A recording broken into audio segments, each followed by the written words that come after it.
Hi guys, this is Ishai Breslauer with the CRE Shark Eye Show. I hope you guys are doing fantastic today.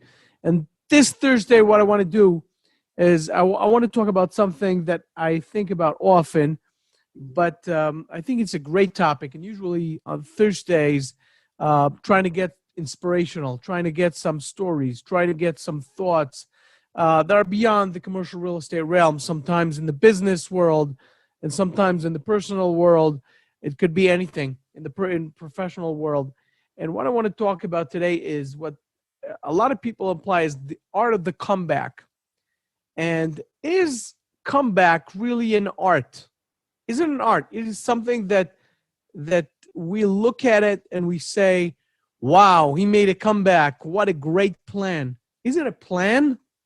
So the truth of the matter is, there's no art that is called a comeback, in my opinion. There's no such thing that is called the art of the comeback, that people go in order to make a comeback. Okay, I'll be back. Famous Arnold Schwarzenegger in the Terminator, "I'll be back" line, uh, which was well planned. Is it true also for all those entrepreneurs, athletes, statesmen, and all these people who were involved in whatever they were involved? Were they planning to come back? Did they plan to actually come back, go away in order to come back? And the answer is absolutely not. And but I think that the comeback is underrated. The whole thing of the comeback, and I want to talk about this for a second, because what does that really mean? It means that you got life threw you off your track and forced you to take time off. Whether you decided to do that or it was decided for you, uh, that's reality. You had to take that time off, and you happen to find yourself away from everything that you were in it before.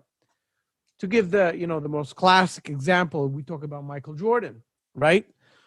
We talk about Michael Jordan, and Michael Jordan is the best example for it. Why?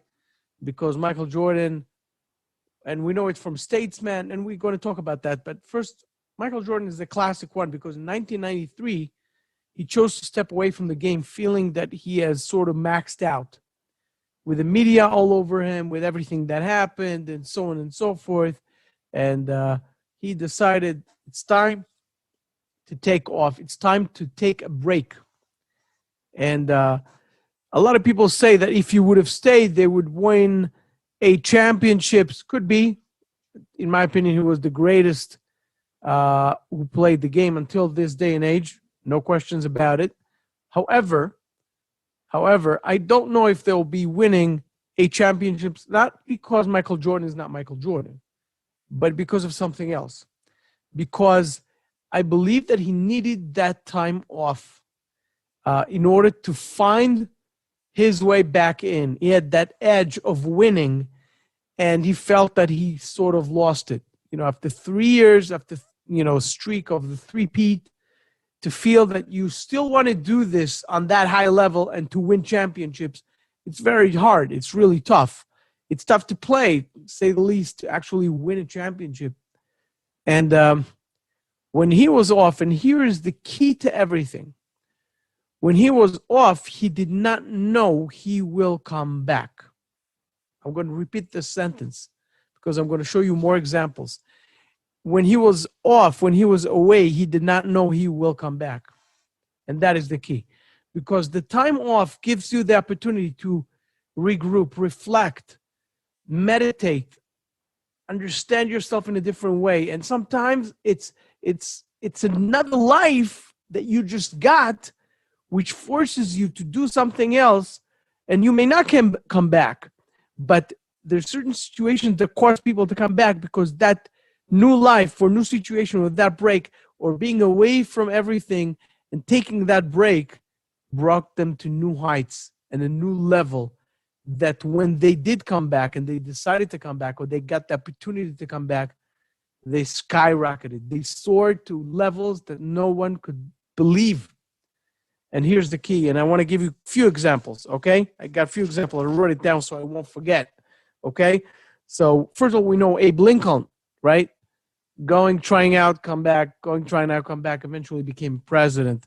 So that's one thing. That's also for the never give up type of a thing. The story of Pele, whatever you want to call it, the greatest soccer player of all time, many say, right? And Pele, it's a very interesting thing because the story goes that he won those World Cups, etc. And then he got to 1966, and they played against a team that knocked them out. The Brazilians were knocked out because they found a way how to sort of get to Pele, and and I think they beat him up and whatever happened there. But his career was, many said at the time, was over. He was older, he was and he was injured or he was bitten up or whatever happened there, but there was no chance he's coming back. He was gone. And everybody said, we saw the best one and we saw him there and he's gone. He's out. It's over, right? And no, it wasn't, because we all know what happened when he came back. In 1970, he won the World Cup again.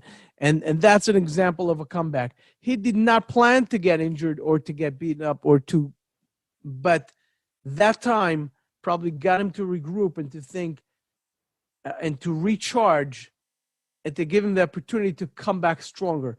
That's what another example. Another example is, of course, Muhammad Ali. Great example is when he lost to Frazier. And it was older, and many thoughts, most of the people, I think everybody thought that he's gone, he's out. He did his thing, he was great, he was amazing, he was a champion, and his time came, and that's it. It's time to go. It's time for him to go. It's time for him to get out of the scene and to let the other people come about. And then came, and we all know that it was not over, because when he came back, he was against George Foreman, and we all know what happened there. And, that's the most famous fight I think Muhammad Ali ever had. The whole scene of, with this old rhyme, I'm mean, I can do this and I can do that, and so on and so forth. And you don't write me off, and I'm going to beat him. And everybody laughed, but nobody laughed after he actually did it. So that's another unbelievable example. Another example I want to give you is James Braddock. Jimmy Braddock was played by, I forgot the actor's name. I think it was Russell Crowe. I think it was him. But anyways, the Cinderella Man. Okay, I don't know if it was the actor.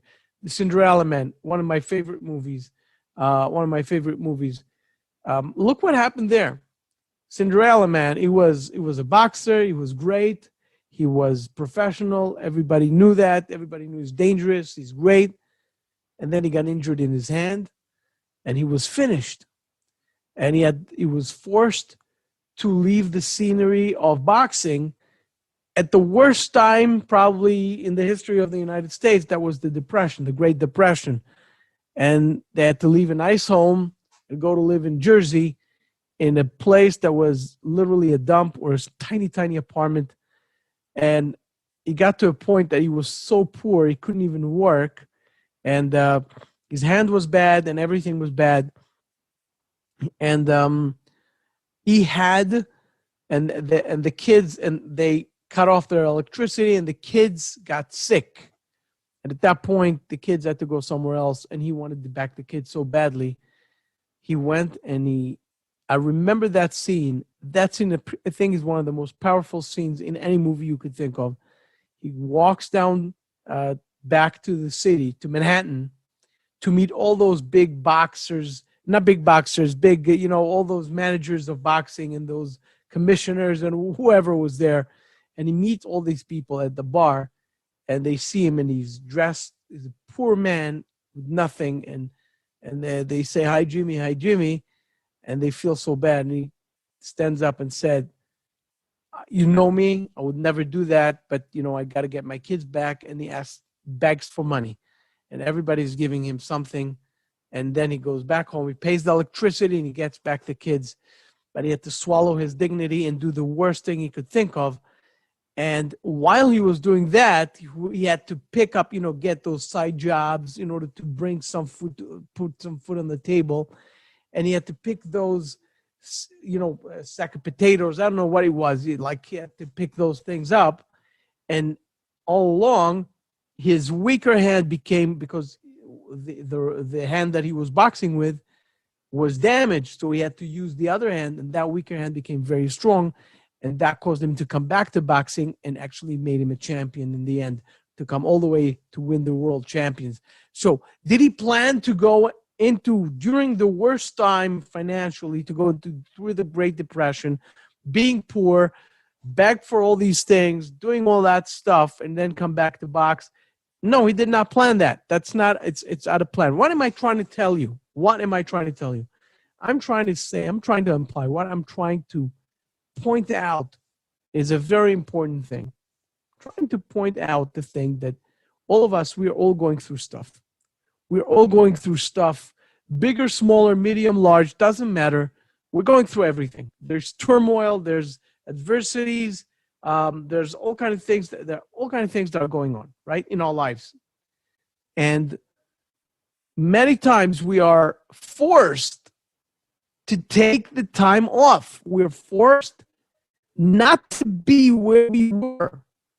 We lose our jobs, or we have to close something down, or we have to step away for whatever reason. It's not the end, because there's a reason why we're stepped off. And many times, some people have to go to a different country, or they have to go through a period of quiet. And that's everybody's talking about, pivoting. Don't underestimate the time off, the time that is not fun, the time that nobody wants to be in, the time that we're not productive, the time that we have no title or no dignity per se, because we are not what we dream to be, the time that you are in the lowest point, the time that you don't have anything, you don't have your business, you don't have your part, you don't have, and if it's your personal life, you're not married, you got divorced, you're not this, you are in that low point where you are, when the curve goes like this, and then you are like this, and you hit that lowest point, that time where you are on the way up. It's not necessarily because you got the position, you got the business, and you're on your way up. You're on your way up because you're working on this, because you're working on your psyche, because you're building your new you. That's what you're building. So that time, in order to make the right comeback, that time is, I believe, the most important time. Because many times people had to let people go, or to say goodbye to someone who did not want to stay in whatever organization or whatever situation. And then all of a sudden they met a new person. They met the same person, but he was new. And they said, I want you back. And then it was a different ball game. Everything changed. It was not what it used to be. It was a whole different thing. It was a whole different thing. Exactly like Chicago Bulls going through the Detroit Pistons, losing, and then coming back and winning in a way that, because they learned from what happened and they came back. It's not only not giving up, it's knowing what your mistakes were, going, regroup, build the new you. And that's my message for today. My message for today to everybody is, let's build a new you.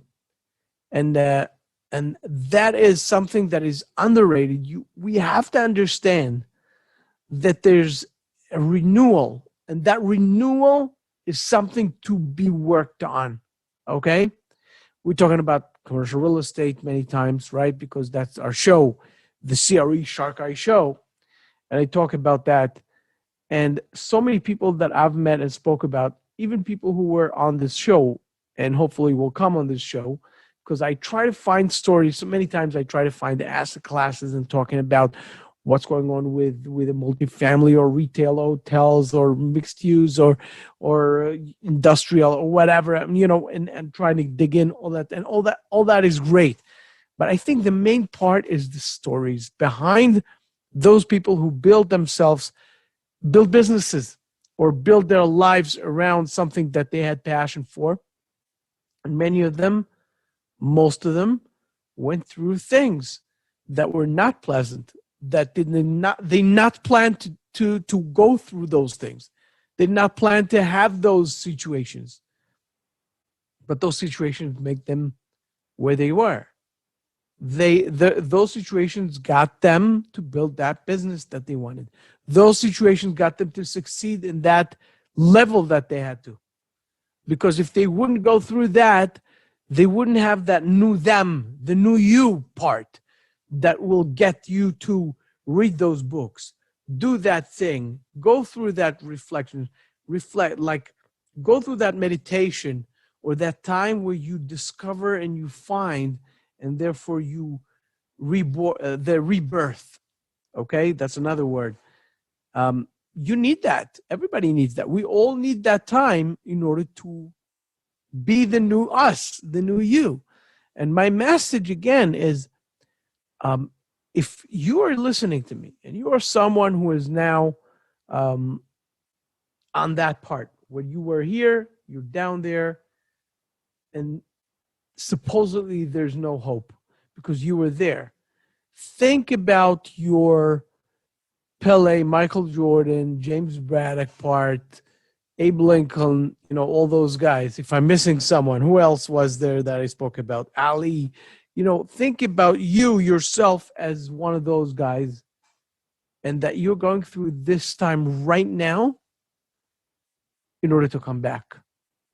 So think about how you can regroup now. What can you learn now? What happened before that you have to learn from it in order to be much better, in order to be something huge, in order to be something special? That's your rebirth.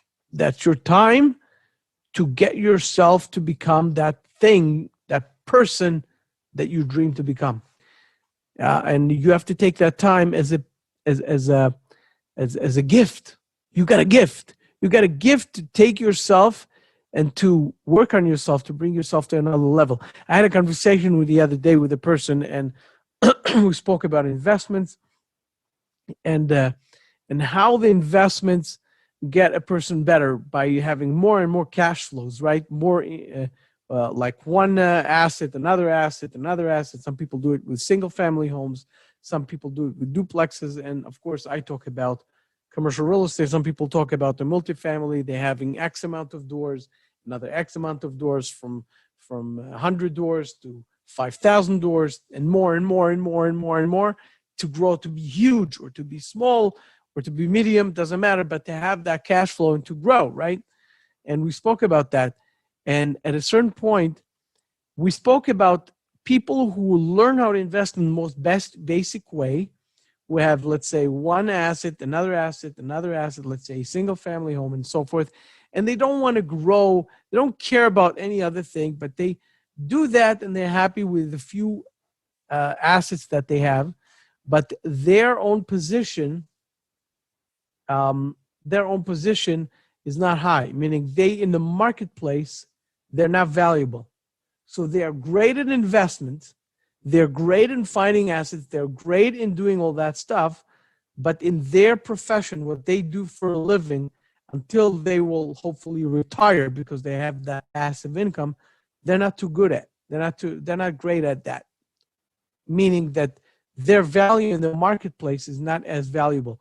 And therefore they lose their jobs and they find themselves coming back to pretty much the same position, nothing more. They don't come from a 30,000 a year to a 50 to a 70, et cetera, et cetera. It's not happening to them. Okay. They're coming from this point and they're staying in this point. And it goes like this, maybe a little more, a little less, a little more, maybe a little more. There's no significant boom. There's no spiky growth in their professional life. So they're growing in their investment perspective, slow but easy. Every few years they buy another asset, but they're not capable of getting themselves more valuable in the marketplace, and cause them to lose jobs and not going back. And therefore, every time they buy an asset, they fall into that place where they are forced to sometimes even sell one or sell all of it, because all of those assets, because they need to live. because they're not making enough, because they didn't make enough before. And therefore, even though they bought two assets, now they're not making enough. So what is the answer for that? The answer for that, and why is it connected to everything I said? Because we came to the point and to a mutual agreement, me and that person that we spoke, meaning that we had that conversation, that personal development is the most important thing. To invest in yourself is the most important thing. Right. You have to have the cash flow. You have to have investments. You have to do that, create your money work for you game. All that stuff is right. But if you're not working on yourself and you're not getting yourself better and better in the marketplace, you're not going to be able to maintain all those, because you're in danger. You are at risk. The risk factor is you in the marketplace. You have to work on the you in the marketplace. And therefore, every time you get off the boat, you're fired, you had to leave, something happened to the company that you worked in, or whatever happened to you in your business, doesn't matter. You have to take that time. You have to take that time in order to think, how am I taking this time? And I'm making myself worth a lot more, so when I get the chance back, I'll be ready. The worst thing is having the opportunity coming towards you and being not ready. That's the worst thing. That's what I think. And with that, guys, what I'm going to tell you is have a great weekend. I'm going to see you in the next show. Take care of yourself.